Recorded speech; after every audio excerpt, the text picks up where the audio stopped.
সহকারে কার সেবা করতে হবে? ভগবানের সেবা করতে হবে।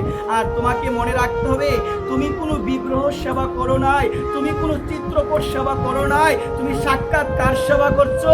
ভগবানের সেবা করছো। কারণ এই চিত্রের মধ্যে, এই বিগ্রহের মধ্যে কি আছে গো মা? ভগবান আছে। এইটাই হলো আমাদের গোবিন্দের প্রতি কি গো মা? বিশ্বাস।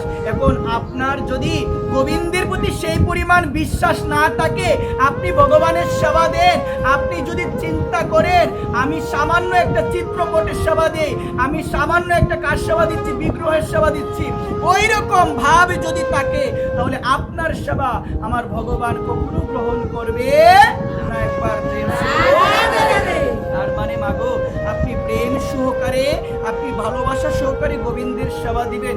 ভগবান গীতার মধ্যে বলছেন, পত্রং পুষ্পং ফলং ত্বং যো মে ভক্তা প্রযচ্ছতি। বলছেন কি বলছেন? ভক্তি সহকারে কোনো ভক্ত যদি ভগবানকে ফল, জল, তুলসী পত্র নিবেদন করে, ভগবান ভক্তের সেই ভক্তিপ্রত উপহার গ্রহণ করে। একবার কি বলছেন গো মা?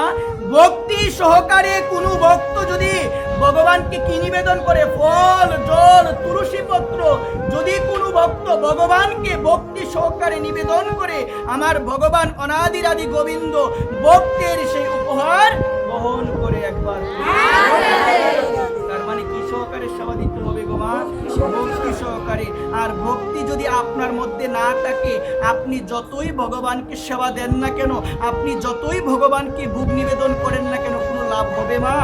কোনো লাভ হবে না। কারণ শাস্ত্রে বলা হলো ভগবানের কোনো কিছুর অভাব নাই। কার গো মা? আমাদের অভাব আছে, কিন্তু কার অভাব নাই?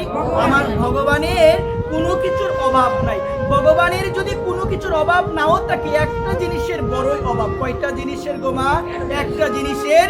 সেই জিনিসটা হলো ভগবানের কাছে প্রেম নাই। কি নাই গো মা? ভগবানের কাছে প্রেম নাই। প্রেম কার কাছে আছে গো মা? ভক্তের কাছে। কার কাছে গো মা?